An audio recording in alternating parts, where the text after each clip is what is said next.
Pessoal, eu quero colocar um aviso aqui, e na verdade é uma pergunta minha pra vocês. Esse é o vídeo que vocês fazem pergunta pra mim, mas eu quero fazer uma pergunta pra vocês, membros. Eu já gravei o vídeo, eu estou gravando essa parte depois de gravar o vídeo, e ele ficou legal. E eu pensei, pô, eu acho que outras pessoas podem se interessar por esse vídeo e virar membro também. Mas eu preciso atrair, eu preciso dar a droga pra atrair pra droga. E depois cobrar pela droga. Entendeu?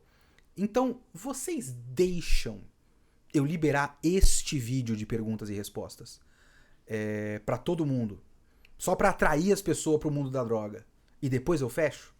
Coloquem nos comentários e vamos começar esse vídeo. Olá, apoiadores, olá, membros do canal.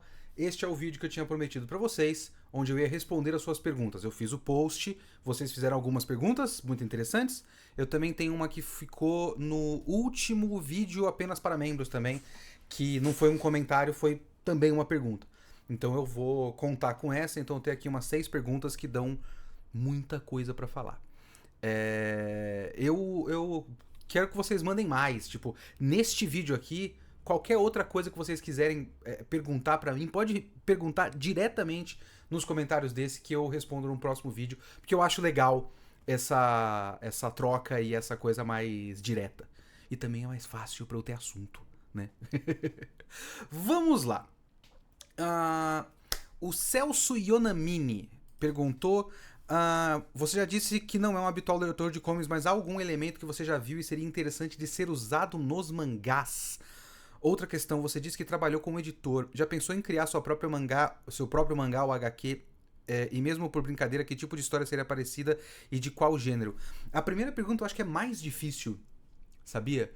Porque que elemento dos comics podem ser levados para os mangás? É complicado falar disso, porque a gente tem uma barreira cultural maior com os mangás. A gente acha que não tem, mas a gente tem uma barreira cultural maior com os mangás do que com quadrinho de herói americano. Muito por conta também da... Como é que chama? Do soft power, digamos assim, né? E do domínio cultural estadunidense aqui com a gente. O que eu quero dizer com isso? Eu quero dizer que uma coisa que eu prefiro nas HQs de super-herói e HQs ocidentais, dependendo do roteirista, é diálogo. Eu estou recentemente, voltei a trabalhar mais com mangás em outras capacidades, né? Porque eu editei alguns mangás para Panini, eu tô pegando alguns outros trabalhos relacionados a mangá também. Mas eu fiquei muitos anos só lendo o quadrinho de herói. E assim, pensar em diálogo de mangá é uma coisa muito complicada, porque depende muito de tradutor e a gente lê muito scan também, né? E tem o que eu tinha falado agora há pouco, que é a questão da barreira cultural. Porque mesmo... outro detalhe também dessa pergunta é que agora eu estou estudando japonês, sabe? Então eu tô começando levemente, eu tô muito cedo, vai demorar muito pra eu entender japonês de verdade, mas eu tô começando a mais ou menos sacar como a língua japonesa funciona, e com isso eu tô começando a sacar umas armadilhas de tradução até. E é muito fácil você deixar um diálogo de mangá ou anime quadradíssimo e pouco humano. Porque eu realmente acho que a língua japonesa é muito diferente da nossa e a maneira como eles escrevem diálogos é muito diferente do que a gente tá acostumado. É meio raro você ver diálogo, pra mim, né? Mais uma vez, é muito uma impressão muito pessoal. Mas é muito raro você ver diálogos de mangá e anime que pareçam naturais, pareçam pessoas normais falando. E é muito fácil você deixar esse texto em português ainda mais quadrado, se você deixar mais próximo do japonês e não tentar naturalizar pra cá. E aí entra questões de tradução, adaptação, etc, etc. Dependendo do roteirista de quadrinho de herói, eles falam de uma maneira mais próxima do que eu acredito que são diálogos de pessoas falando em voz alta, sabe? E eu tenho muito a sensação que mangá e anime, dependendo do que for, dependendo do roteirista, mas a rapa, digamos assim, do mangá e anime, parece escrito, voltando naquele papo meio Miyazaki, né? De pessoas que estão escrevendo anime imitando outros animes, porque cresceram lendo mangá e assistindo anime. Então eles não escrevem como pessoas, eles escrevem como anime. Vocês já viram, sei lá, uns TikToks, coisas desse tipo, que são pessoas que falam que nem anime e que é muito artificial? Porque eles estão acostumados com como o texto é na tradução, sabe? Então, se tem uma coisa que eu gostaria que mangás fossem mais como quadrinhos americanos, ocidentais e tudo mais, dependendo do autor americano, ocidental, etc., é diálogos mais naturais. Diálogos que pareçam pessoas falando. E eu, quando trabalho, quando eu tenho a liberdade de pensar no texto de mangá, todo o meu esforço é para deixar com que os personagens falem como pessoas. Principalmente pensando no fato de que boa parte dos mangás e animes se passam com adolescentes na escola. E muitas vezes a gente vê diálogo que não parecem adolescentes falando, sabe? É um texto muito formal, muito correto. E não, vamos quebrar um pouco, vamos deixar os adolescentes falarem como adolescentes. Agora, sua outra pergunta. Se eu já pensei em criar meu próprio mangá HQ, mesmo que brincadeira, que tipo de história seria parecida e de qual gênero? Eu vou falar. Vou fazer uma confissão aqui pra vocês, mas eu acho que eu já falei isso em algum outro lugar também. Obviamente que eu penso em várias coisas, eu tenho ideias e tudo mais. O que não quer dizer que ficaria bom ou que eu saberia fazer. E eu considero que eu leio muito pouco pra. Eu acho que quando você vai escrever, você tem que ser um grande leitor. E eu não sou um grande leitor. Sabe? Eu realmente não sou. Eu vejo por aí pessoas que são realmente grandes leitoras e eu não sou um grande leitor. Ponto. Sabe? Mas assim, o. Dentre coisas que eu fico pensando atualmente, eu vou falar uma coisa. Isekai é um bagulho que, no geral, e eu por um motivo ou por outro, eu acabei pegando alguns pequenos trechos de Isekai aqui e ali, muito menos do que a quantidade da produção japonesa, né? De Isekai, porque a produção japonesa de coisas relacionadas a Isekai é muito grande. Então, do pouco que eu vi, é muito raro você achar um Isekai que é, tipo, bem escrito. É muita repetição, é muito mais do mesmo, e é muito próximo do que eu acabei de falar de diálogos. Também são histórias de uns caras que escrevem influenciados por outras histórias que eles leram antes. Então é tudo uma grande bola de neve de clichês, né? O cara viu um clichê, ele quer fazer o jeitinho dele desse clichê, etc, etc. Mas eu não sei se vocês que estão me assistindo são pessoas que acompanham o noticiário, mas eu entendo a vontade de largar tudo e ter uma vida completamente diferente num outro mundo. Sabe? Eu entendo o apelo de, cara, a vida às vezes é o mundo ou às vezes é a minha vida. Hoje, tipo, eu já tive épocas em que eu achava que a minha vida era um lixo.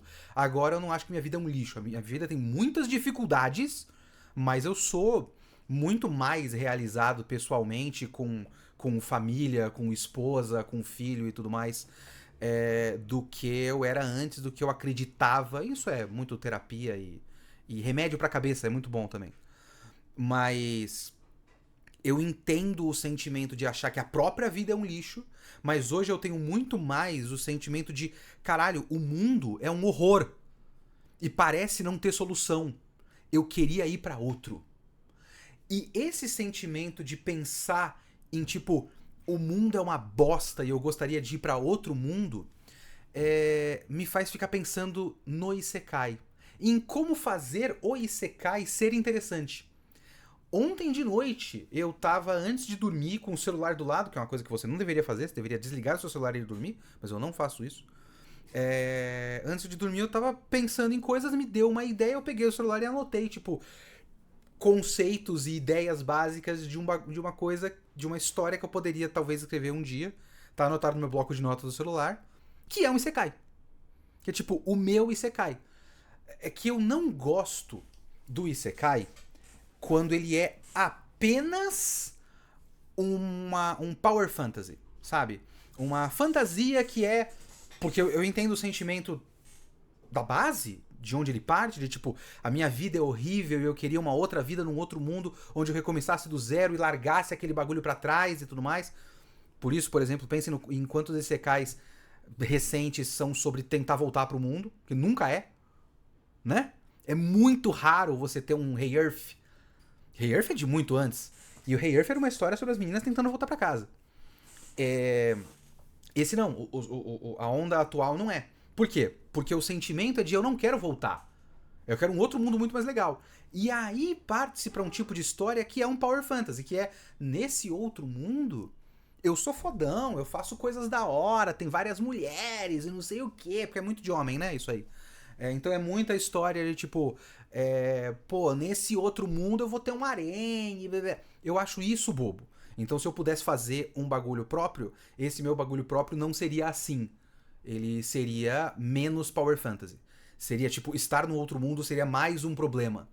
Quando a graça, pra muitos leitores do Isekai, é que o Isekai é uma solução. Ele parte de uma solução e não parte de um problema, sabe? Então eu gosto mais quando parte de um problema. Isso é uma preferência pessoal minha. Então isso é uma coisa que eu ando pensando muito, sabe? Recentemente eu ando pensando muito na ideia de fazer um Isekai. Tem uma pergunta aqui do Márcio Cosme, que é: qual foi a obra que você mais se esforçou para compreender? E para responder essa pergunta, eu vou entrar no meu podcast, porque eu poderia te dar uma resposta genericaça, verdadeira, mas genérica, que é todas. Porque eu tenho... Eu tô lendo um bagulho agora, eu vou dar um spoiler pra vocês. Vocês são meus membros e vocês merecem um spoiler. Eu tô lendo agora, com a ideia de fazer o próximo Kitsune da semana, a linha Absolute da DC. Então eu acabei de ler o volume 1 do Absolute Batman, eu quero ler o Absolute Superman, depois o Absolute Mulher Maravilha. E esse é um que eu tô lendo agora e pensando, pô, eu não sei se eu tô sacando a ideia geral. Porque eu tenho isso constantemente. Sabe? Se eu não entendo... Assim, eu tenho um sentimento que é o seguinte. Eu duvido muito do meu julgamento.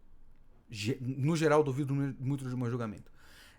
Então, quando tem algum filme, algum quadrinho, algum livro, seja lá o que for, que eu meio que saco imediatamente o que eu acho que esse bagulho quer dizer, eu imediatamente duvido. É tipo, porra, não, tá muito fácil. Se eu saquei, tá muito fácil. Não deve ser isso aqui, não. Então eu tenho esse sentimento constantemente.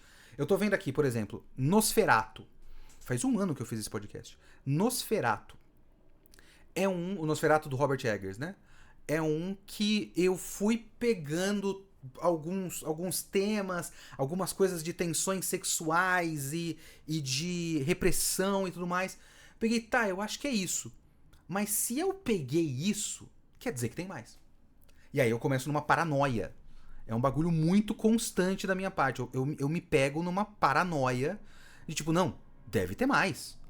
Deve ter mais do que isso. Sabe? Mas eu tô passando aqui, tô pensando. Look Back, por exemplo, é um que não é que eu tipo, mais dificuldade. Mas é um que eu peguei e falei, tá, eu mais ou menos tô sacando, mas deve ter outras camadas. O último filme do Chainsaw Man. O fato de que eu fiz e eu tive as minhas ideias do que tá sendo trabalhado ali, mas esse trecho do filme, que é o arco da Reze, é um que eu acho que quase passou batido na minha gravação do mangá, de sei lá quantos, 3, 4 anos atrás, que eu fiz o primeiro podcast sobre Chainsaw Man, que inclusive é o quarto mais escutado da história depois dos 3 especiais. Curioso, né? Mas eu acho que eu passei batido. por esse arco porque eu não tinha sacado. Aí agora eu saquei um pouco mais, mas aí eu vi outros comentários do pessoal falando, tipo, mas tem muito de uma ideia de Ocidente contra Japão, de tensões políticas que estão acontecendo hoje. Tanto é que quando a Reze morre, o sangue dela forma um círculo vermelho perfeito representando a bandeira do Japão. Eu não peguei nada disso. Aí eu fico muito frustrado. Sonny Boy, por exemplo. Eu tô vendo aqui agora. Sonny Boy é um que eu tenho certeza que eu deixei 75% do bagulho escapar. Sabe? Então tem muita coisa. Não a minha resposta genérica, infelizmente pra você, a minha resposta genérica é todas. Todas as obras. Muito raramente eu pego um bagulho que eu imediatamente falo, não, saquei. Por exemplo, eu vou falar um bagulho pra vocês. Shin Godzilla. Eu tô vendo aqui o Godzilla Minus One. Eu tenho um bagulho com Shin Godzilla. Que eu acho que eu saquei parte do que o Hideaki Anno estava querendo falar com Shin Godzilla. Sabe? Eu acho que eu saquei. Mas tem tantos vídeos por aí. Eu tenho isso muito constantemente. Muito constantemente. Que é um sentimento que é o seguinte. Quando tem uma certa obra que eu quero falar sobre ela, mas tem muitas opiniões dela por aí. E tem muitos, destrinchando os segredos da temática de um tal bagulho, eu automaticamente crio um bloqueio na minha cabeça. Que é cara, melhor eu não colocar a mão nisso aí não. É melhor eu não colocar porque eu tenho certeza. Eu não quero assistir os vídeos, ler os artigos, ler as críticas, eu não quero, porque vai me infectar. Eu tenho que ter uma ideia própria. Mas eu tenho certeza que depois de eu ter a minha ideia própria, eu for conferir todas as outras opiniões, vai ter um monte de coisa que eu não peguei. Aí eu vou ficar bolado. E o Shin Godzilla é um que eu tenho certeza que o pouco que eu peguei é muito pouco. Sabe? Então essa é a minha resposta pra você. É todas. Deixa eu ver uma outra aqui, ó. Mashirovini. Qual sua visão sobre o estado atual do mercado editorial brasileiro? Hoje em dia temos bastante variedade de publicações, novas editoras surgindo, variedade de formatos, etc. Acho que estamos trilhando um caminho positivo? Sim e não. Sim e não. Porque assim, tudo isso que você falou é verdade. A gente tem muita variedade de publicação. A gente tem muitas novas editoras surgindo. Eu sou uma editora, né? Mas, por exemplo, eu ainda tenho muito medo de me arriscar a publicar coisas. Eu acho que o pessoal que simplesmente... Eu sou amigo de um, que é o Diogo. O Diogo que é da Baú, é meu amigo, trabalhei com ele. Eu contratei ele para a Mitos, quando eu trabalhava na Mitos, né? Aí agora ele tem uma editora e ele tá publicando coisa. Eu acho uma loucura. Uma loucura. Eu acho muito corajoso da parte dele, eu acho muito foda que ele esteja fazendo. Eu não tenho essa loucura. Porque pra você publicar, você precisa ter um grande conhecimento de muitas áreas que eu não tenho ainda. Eu posso aprender. Eu estava pesquisando recentemente sobre isso, eu falo com muitas pessoas pra aprender e tudo mais, mas eu não acho que eu tenho esse bagulho, não. Que é obviamente que eu tenho a mais plena certeza com a minha experiência de editor e tradutor e tudo mais, que eu sei fazer o gibi. Eu sei, movimentar as pessoas pra fazer capa, pra fazer letras, pra traduzir, eu sei deixar o texto bom, eu sei mandar pra gráfica, eu sei receber da gráfica, eu sei fazer toda essa parte. Eu sei a logística, sabe? De estoque, venda, precificação, envio. Eu tive umas reuniões muito interessantes recentemente onde eu aprendi muito sobre isso. Mas eu não sei isso ainda. Isso é muito complicado. Então eu acho muito corajoso de quem consegue fazer. Eu acho que tem a questão dos preços, né? Porque realmente existe um bagulho que é real da parte de grandes empresas. Eu esqueci qual é o vídeo, mas recentemente eu vi um vídeo interessantíssimo que não é sobre mercado editorial, mas faz todo sentido com o mercado editorial, que falava sobre o fato de que... Caralho, eu preciso lembrar os específicos. Mas era um cara falando que, o fato de as pessoas estarem mais pobres hoje em dia e não conseguirem comprar as coisas que existem faz muito pouca diferença para as grandes empresas e os grandes conglomerados. Porque antes, e eu tinha esse pensamento, e o cara mostra com muita. Com dados e tudo mais, eu tinha esse pensamento que, tipo, porra, não faz sentido você. Os grandes, sabe, você tem as big techs e os grandes conglomerados e governos e tudo mais, que tem uma quantidade de medidas, de coisas que eles fazem que vão prejudicar diretamente as pessoas, só que elas precisam das pessoas para elas comprarem os produtos. Então, é aquele pensamento de quem é contra, sei lá, Bolsa Família e tudo mais. O Bolsa Família e programas desse tipo são importantíssimos para você colocar dinheiro na mão das pessoas, as pessoas comprarem coisas, comprar produto no mercado, comprar comida. Mas não. No macro, de acordo com aquele vídeo, no macro, não faz diferença. Não faz diferença que as pessoas não tenham dinheiro. Porque o dinheiro está em outro lugar. E o dinheiro continua crescendo e continua indo para as mãos de quem precisa que ele exista e cresça e vá para as mãos dessas pessoas. O que eu quero dizer com isso? Eu quero dizer que, infelizmente, existe muito pouco incentivo para você fazer quadrinho barato. Em dois níveis diferentes, certo? Você tem grandes editoras. As grandes editoras obviamente, tem uma produção muito grande, tem títulos muito grandes, mas não vale a pena, logisticamente e financeiramente, eles fazerem quadrinhos baratos, porque quadrinho barato você precisa vender muito em quantidade. E para você vender muito em quantidade, você precisa espalhar esse negócio por muitos lugares. E o Brasil é gigante, é muito grande. Então, logisticamente, é trabalho demais. Se você colocar na ponta do lápis, você fazer quadrinho barato é perder dinheiro. Porque aí você tem que gastar com o dinheiro de distribuir.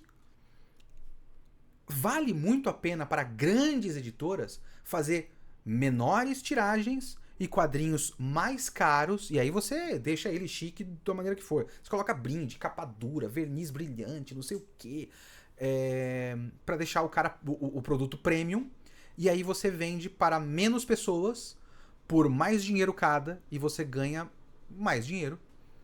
E é assim que funciona. Então não vale a pena você publicar quadrinho barato.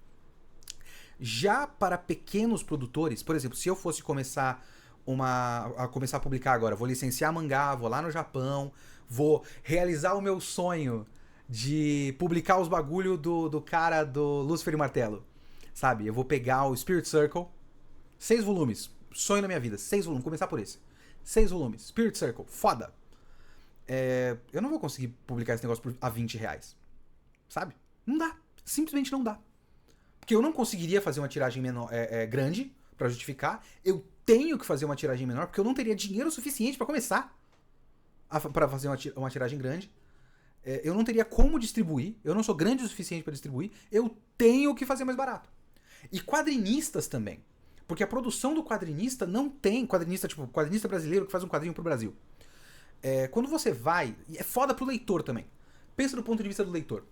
O leitor sabe que One Piece é bom porque ele já gosta de One Piece. Ele já assiste o anime há 15 anos. Então, quando ele vai comprar um volume de One Piece, ele não vai experimentar o One Piece. Ele vai comprar o One Piece que ele já sabe que é bom. E aí, se o One Piece é R$45, One Piece é R$45. Agora, se ele vai no Artist Alley da CCXP e tem um quadrinho que pro produtor foi um esforço do caralho pra ele fazer, foi caro pra ele fazer, ele não tem garantia que ele vai vender 7.000 cópias. Então quantas ele faz? 500. 250, sei lá. E pra ele fazer 500, 250, o bagulho vai sair R$50, R$60. E é um bagulho de 100 páginas. É 100 páginas a R$60 e o cara vai chegar no Artist Alley e falar, pô, capa bonita, mas eu não sei quem é esse cara.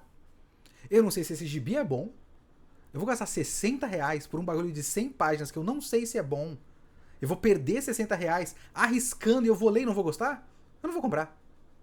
Então é um ciclo sabe? Um círculo vicioso muito difícil de vencer. Então, todos os incentivos são para um mercado caro. Essa é a bosta, sabe? Infelizmente, todos os incentivos são para o mercado caro. Por outro lado, existe um pensamento do leitor, principalmente do leitor de mangá, que é um pensamento que eu acho errado. E a gente tá num momento do mercado que é muito interessante, mas que é muito difícil de colocar na cabeça dos caras que é um momento interessante. Que é o seguinte, o cara vai pegar e falar, pô, mangá hoje tá R$40, R$50. Antes, quando eu comprava, eu tenho essa idade, então eu lembro disso. Quando eu comprava, o mangá era R$2,50. Mas aí, primeiro, isso é literalmente 25 anos atrás, certo? Outra economia completamente. Isso é, sei lá quantos, 5 presidentes atrás, uma pandemia atrás, 3 ou 4 crashes econômicos mundiais atrás. É outro mundo, certo? O mundo mudou completamente. Se você fizer a conta da inflação, é muito possível que os mangás hoje estejam exatamente no mesmo preço, proporcionalmente com a inflação, ou até mais baratos.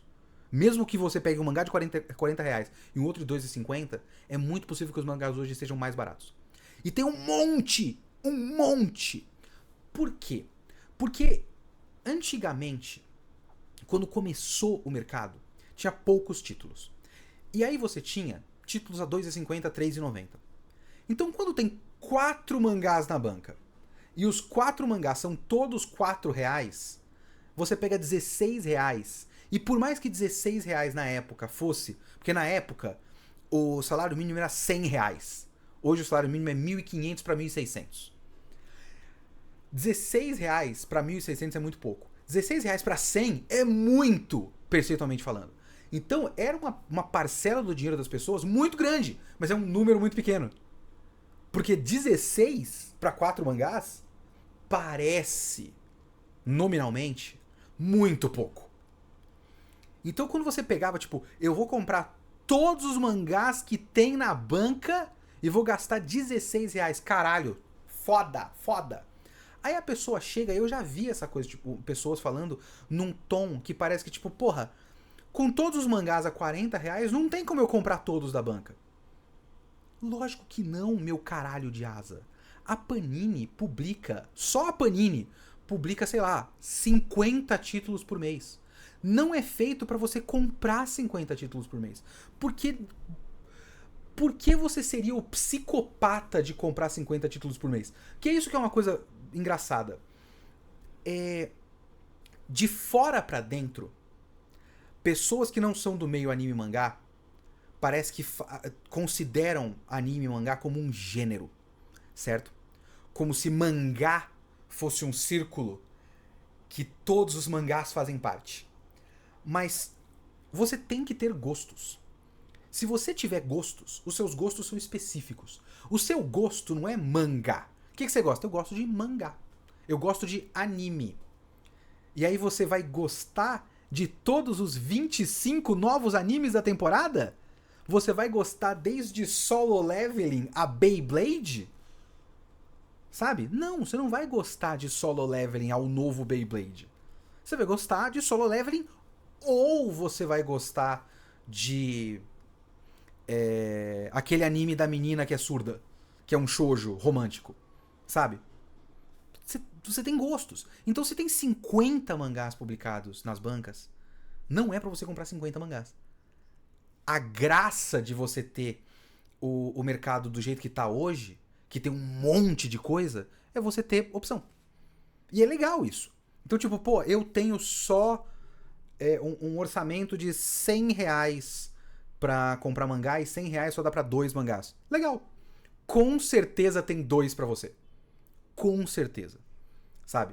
Então talvez não compre One Piece. Talvez não compre Jujutsu Kaisen.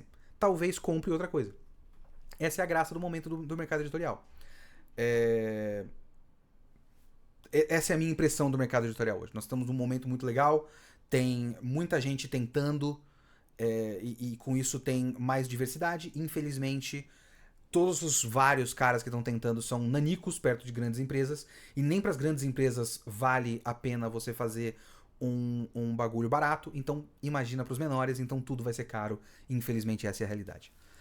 Eu já li esse, eu já li esse, eu já li esse. Ah, deixa eu ler o comentário. Ah, ó. Gabriel F. Comentário no último vídeo. Kitsune, te acompanho há bons anos, mas não lembro de te ver falar se já assistiu Breaking Bad ou não. Então, estava reassistindo a série esses dias e relembrando o quanto ela é boa. Sinto que ela renderia bons podcasts, pois tem muito pano pra manga pra poder comentar. Sim, eu não vi. Sim, eu concordo que seria um ótimo podcast. Eu não vi inteiro. Eu não vi Breaking Bad inteiro. Eu vi a primeira temporada, que é mais curta, uma vez. E eu lembro de terminar pensando, porra, todo mundo fala que você tem que fazer um puto esforço pra terminar a primeira temporada do Breaking Bad. Tipo, nossa, cara, se você passar pela primeira temporada, aí você vai curtir e tal. E eu não entendo muito bem isso, não, porque a primeira temporada é ótima. É uma boa temporada de televisão. Porra, é uma baita série na primeira. E eu não vi o resto, né? Então eu imagino que eu vou adorar o resto. Porque se eu já gostei da parte que todo mundo gosta, eu acho que eu vou gostar da parte que... Aliás, se eu já gostei da parte que ninguém gosta, eu vou adorar a parte que todo mundo gosta. Mas eu não continuei, porque eu tenho um bloqueio com série. Eu não sei o que é. Eu não sei. Eu mais ou menos sei o que é. Tá. Que é o seguinte. Eu gosto muito de cinema, certo? Gosto demais de cinema. Eu tenho um bagulho que eu tenho uma dificuldade muito grande de ver coisas casualmente. Eu tava conversando isso com um amigo meu outro dia, sobre o quanto tem tanta coisa genérica, principalmente se você pensa em Japão, até pensando em anime e tudo mais, mangá. A produção de mangás é muito, muito, muito grande. Aqui a gente chega, sei lá, 2% da produção do japonesa chega no Brasil. Tem muita porcaria. E como é que o leitor japonês faz pra ficar lendo a mesma coisa? Porque tem muita repetição, né? É aquilo que eu tava falando de Isekai. Como é que o leitor japonês faz pra ler a mesma coisa tantas vezes? E aí ele tava argumentando comigo que é tipo, cara, tudo bem que os caras leem a mesma coisa várias vezes, porque tudo é igual. Só que é tipo leitura pra ler cagando. Sabe?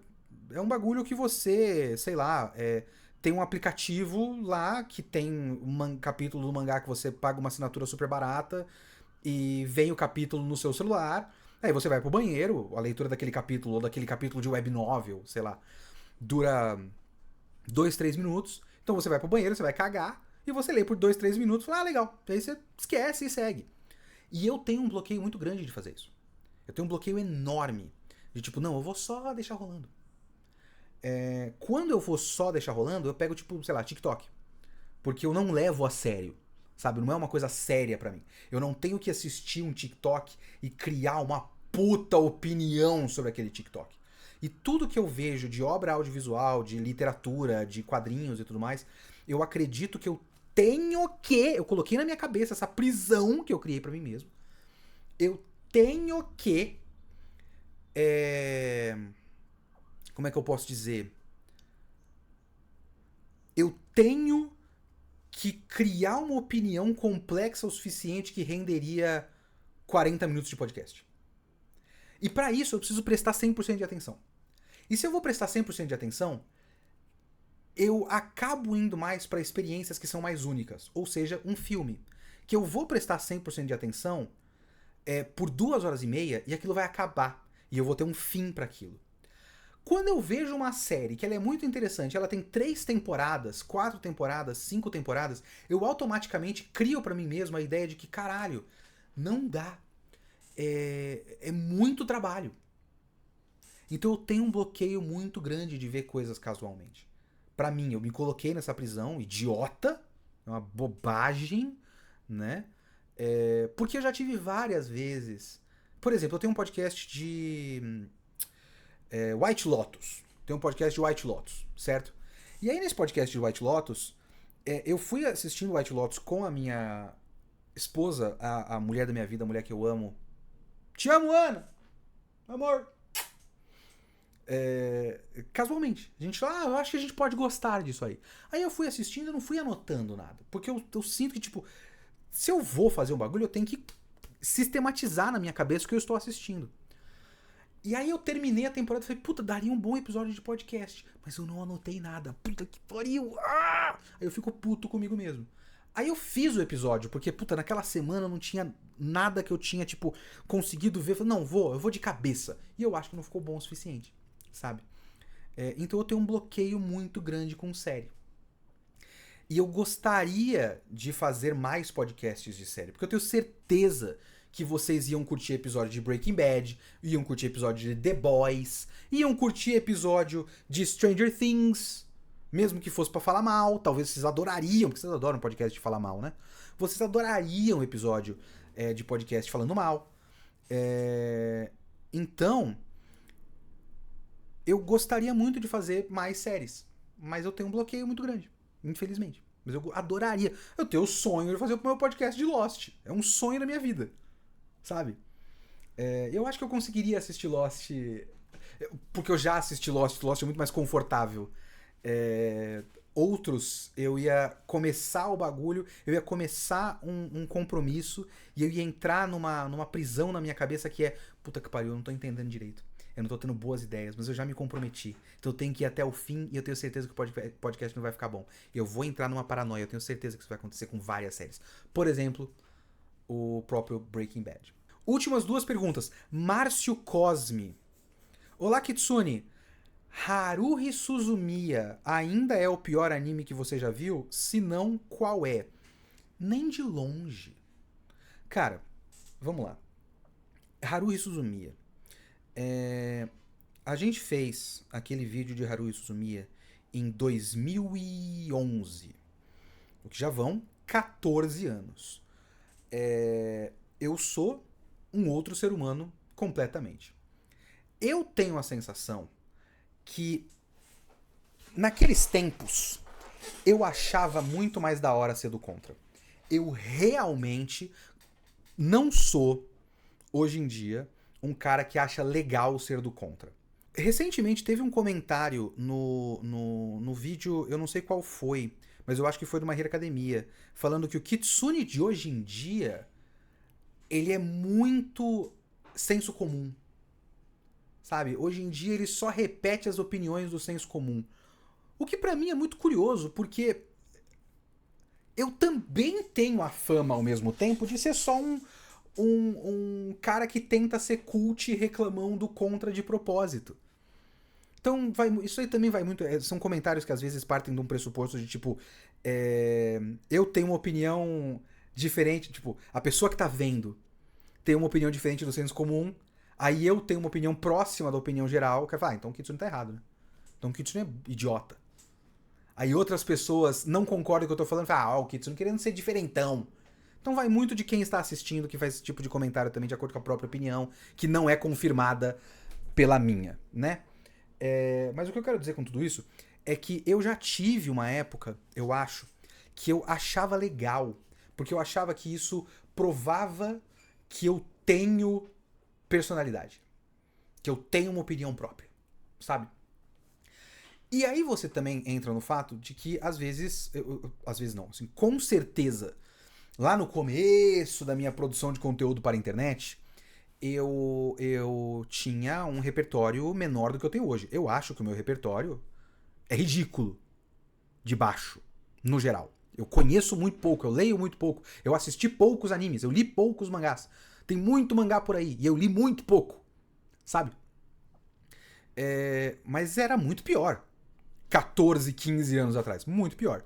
Então, na época que eu assisti Haruhi Suzumiya era muito diferente de tudo. E aí você chega numa parte... Ele é muito difícil de entender na prática, assim, né? Sabe? Logisticamente falando, entre aspas, ele é muito difícil de entender. Porque ele é confuso, a timeline dele é propositalmente... como é que eu posso dizer? Propositalmente embaralhada e tal. E aí você tem o Oito Infinito, que tem um propósito narrativo que hoje eu acho muito interessante, como ideia, não sei se como realização, mas eu acho muito interessante como ideia. Então, naquela época, Haruhi Suzumiya era absurdo pra mim. Era absurdo. Eu fiquei ofendidíssimo com Haruhi Suzumiya. E depois eu assisti uma série de outros animes.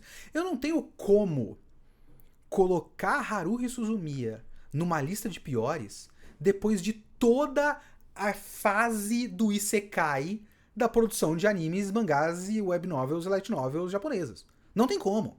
Não tem como. Não tem como eu colocar Haruhi Suzumiya em qualquer lista de piores, seja lá o que for, depois de ter assistido Boku no Pico. sabe? Depois de ter assistido Jogo do Rei. Como é que é o nome em japonês? Esqueci. Osama Game, isso. Depois de ter assistido Osama Game, sabe? Que é um anime absurdamente estúpido. Tanto no conceito como realização e tudo mais. Tem muita coisa ruim, sabe? E isso eu tô pegando uma superfície-zaça. Também o fato de eu ter muito pouca memória, né? Eu esqueço as coisas estúpidas que eu já assisti na minha vida. E fora as coisas que, tipo, eu assisto um episódio, eu acho estúpido e largo. Porque se eu já tenho esse bagulho que eu falei de série, que eu fico... Como é que eu posso dizer? Eu fico sobrecarregado com a suposta carga de trabalho, de tipo, nossa, eu vou ver 5 temporadas de 15 episódios cada. Imagina eu pegar um anime péssimo, o Isekai da geladeira, o Isekai da máquina automática de vendas. Ah, ele tá nesse mundo, mas ele é uma máquina de vendas. E aí eu vou assistir e pensar que, nossa, que bagulho. Tipo, pra que eu vou ver esse bagulho? Que negócio desnecessário e bobo. Mesmo que não seja a pior coisa do mundo, eu não tenho nenhum motivo pra assistir.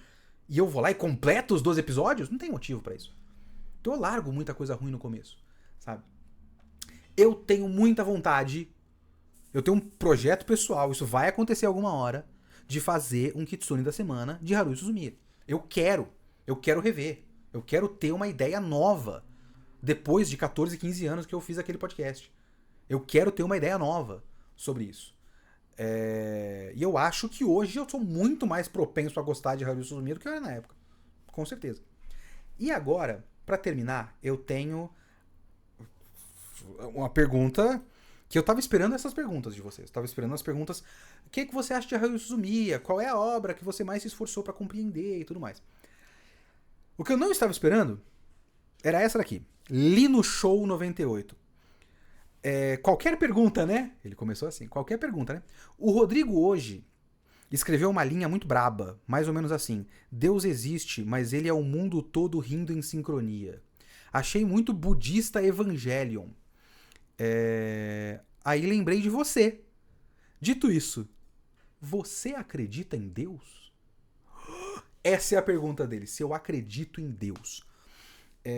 Cara, essa sua pergunta me fez ficar lembrando de coisas da minha vida, da minha experiência ao longo da vida. Não, eu não acredito em Deus. Não acredito em nada sobrenatural. Eu sou um cético e um ateu. Certo? Mas já houve uma época na minha vida em que isso era importante, sabe? Houve uma época em que eu achava que ser ateu era parte da minha identidade. Eu era meio próximo, sabe as cenas de Big Bang Theory, que a Penny fala de horóscopo e o Sheldon faz uma piada sobre como horóscopo é coisa de idiota? Eu tinha um pensamento muito próximo disso. Houve uma época em que eu li um livro que é do Richard Dawkins. Richard Dawkins? Esse é o nome dele? É Richard Dawkins, né? Eu confundo com o nome que é parecido com Stephen Hawking. Hawking, Dawkins, são pessoas completamente diferentes. E aí eu nunca acho que eu tô falando o nome certo. Mas é o Richard Dawkins, que é Deus um Delírio, The God Delusion, né? E é um livro sobre argumentação de como Deus não faz sentido, de como acreditar em Deus não faz sentido e é irracional acreditar em Deus. Eu li o livro inteiro e eu concordei com 100% do que ele falou, eu achei o máximo e eu me achava foda. Pensem nessa mudança de paradigma. Houve um momento que eu me achei foda sobre alguma coisa. Hoje eu sei que isso é uma loucura. Leonardo, um delírio. The Leonardo Delusion. Eu me achava foda por ter entendido aquele livro. Sabe quando você tem aquele sentimento de adolescentão? De pensar, todos esses idiotas religiosos. Eu li Deus um delírio e eu entendi. Vocês que são os idiotas. Hoje, Richard Dawkins é um completo arrombado. Eu acredito que ele seja um grande transfóbico. Ele é um islamofóbico absurdo. E como ele está na galera da direita, ele é da lacrosfera de direita lá nos Estados Unidos. Existe. Estados Unidos não, né? Estados Unidos, Inglaterra, é tudo muito parecido e tudo mais. Ele é um desses caras que estão. Tem um movimento agora da galera da direita que está dizendo que vai pra igreja. Porque parte da identidade da direita é o cristianismo. O Joe Rogan tá falando que vai pra igreja em podcasts recentes. E o Richard Dawkins hoje se identifica como um cristão cultural, porque ele acredita que o cristianismo é uma barreira do Ocidente contra o islamismo, sabe?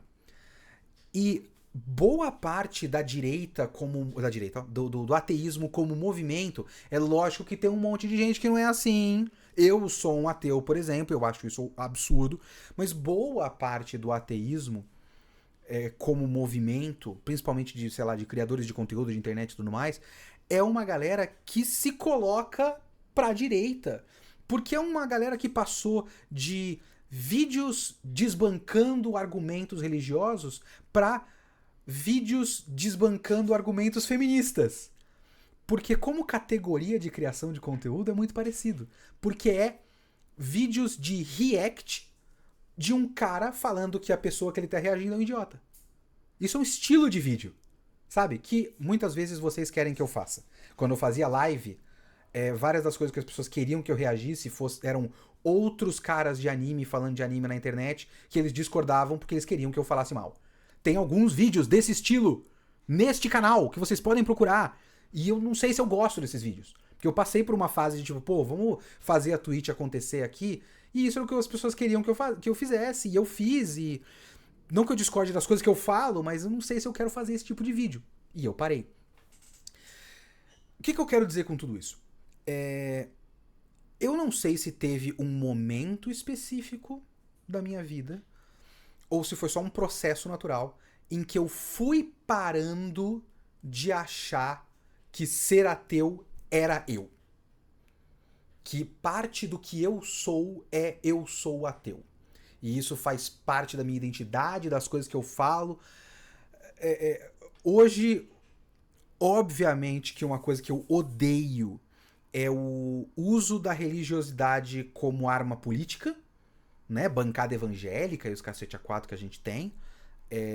Os caras falando que a briga contra a esquerda é uma luta espiritual do bem contra o mal, né?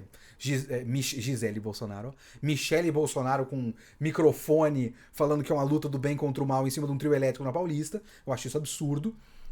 Agora, eu vou ficar enchendo o saco de pessoas que acreditam em coisas só porque eu não acredito? Eu tenho literalmente mais o que fazer, sabe? Eu acho que isso foi uma coisa. Eu acho que foi um processo natural de me tornar adulto e virar uma pessoa muito ocupada com coisas, que eu cheguei num ponto que eu naturalmente cheguei à conclusão de que eu tenho mais o que fazer do que me importar com isso como uma coisa importante. Então, ser ateu não é uma coisa importante pra mim. Mas eu sou. Eu não acredito em nada, eu não tenho nenhum lado espiritual, eu nunca senti nada, sabe? Eu nunca tive um fenômeno sobrenatural alguma vez, que eu vi um espírito, que eu senti uma presença. Eu tive a minha primeira namorada era da Renascer, eu já contei a história várias vezes. E eu, como bom namorado, acompanhava a minha namorada nas atividades dela. Então eu passei 1 ano e meio indo, sei lá, quase domingo sim, domingo não, ou no mínimo, sei lá, um domingo por mês em culto da Renascer, e nunca senti a presença de Deus, enquanto a minha namorada estava literalmente falando em línguas do meu lado. Eu estava lendo da Renascer, porque É, também eu acho que você está tratando da sim. religiosidade, eu penso como o evangélico e o cristão. Não, claro, mas o que eu tô falando é que eu nunca senti nada. Católico. Eu não senti espíritos da natureza, eu não senti a lua, eu não senti nada, Não, sabe? sim, mas do jeito que você está falando, você está vendo que você está indo só por esse lado? E eu estou. A Ana tá falando que eu tô indo só por esse lado. Mas sim, eu tô indo só por esse lado porque a minha criação é essa. Eu falei no outro podcast sobre o Angel's Egg que eu fiz catequese, né? Eu ia pra igreja, minha família toda é católica. Alguns poucos viraram evangélicos. Eu não tenho nenhum contato mais pessoal com pessoas de outras matrizes. Muito poucos, né? Aqui e ali que eu sei que são de outras matrizes. Eu tenho muito mais com, sei lá, 95% católicos, alguns evangélicos e um monte de ateu que eu conheço. Então essa é a minha experiência. Mas não, nunca senti nada, não acredito em nada, mas foda-se, não é uma coisa importante pra mim. Mas é isso. Muito obrigado. Como eu coloquei aqui, já falei pra vocês, eu vou ver se eu coloco esse vídeo liberado pra todo mundo, pra atrair mais membros e ver se as pessoas acham legal esse tipo de vídeo. Mas é só esse. Essa é a minha promessa. E só se vocês deixarem nos comentários, tá bom? Muito obrigado. É nóis. Falou. Até a próxima. Coloquem mais perguntas aqui embaixo. Falou!